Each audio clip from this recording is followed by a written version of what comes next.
name is Schneider-Atik, and I am here to teach you how to look good within Jewish law. And one aspect of Jewish law is hair covering for married women. One aspect of that is Mitpachot.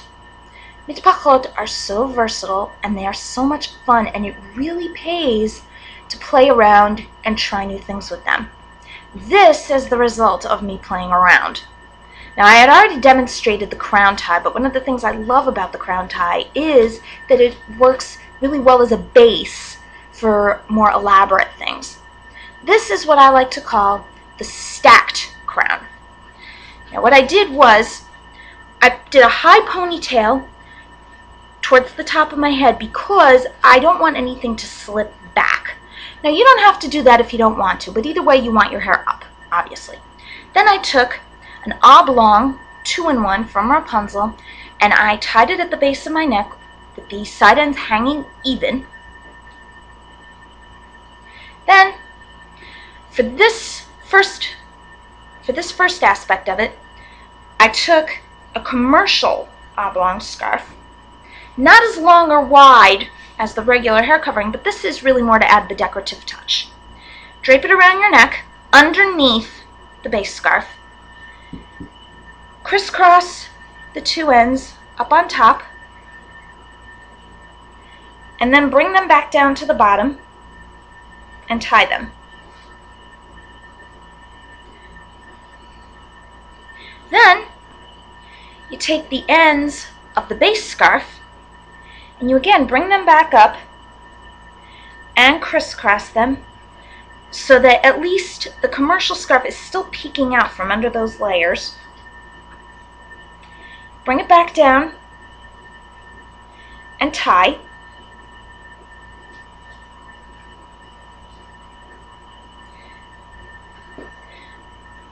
And there you have it. A simple stacked crown. And you get you get the volume, you certainly get the height. The height is crucial. You need height to elongate. Now, with this one, when I'm using the commercial, I like to leave the ends hanging. But if I want a look that does not involve hanging ends, what I do is I simply use a second 2-in-1, draped over my head the same way as the first one. Now, if I'm going to do it this way, though, you have to be careful and make sure that the two scarves you're using are not only roughly the same length and width, but that they're both very lightweight. This actually works best with two lighter weight scarves, nothing too heavy. And you certainly don't want anything too heavily textured, because that will just get in the way. So I take my second scarf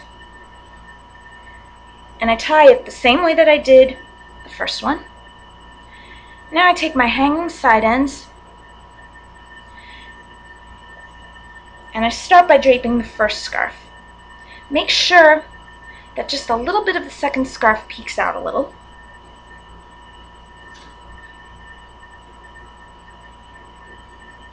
And I tie underneath.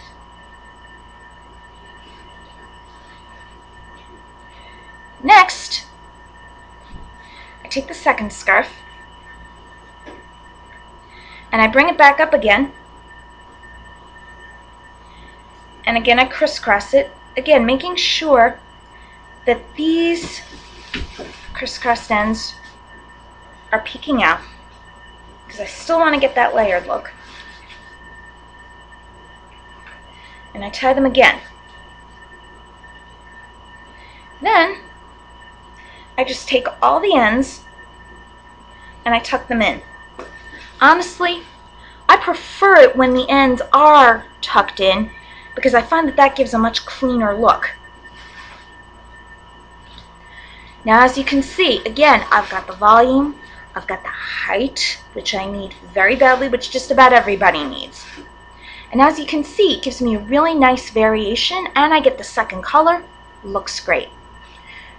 Do yourselves a favor. Don't be afraid to play around and have fun with your mitpachot, and don't let them intimidate you. The more you play around, you never know what kind of wonderful things you'll create. So just don't be afraid of them.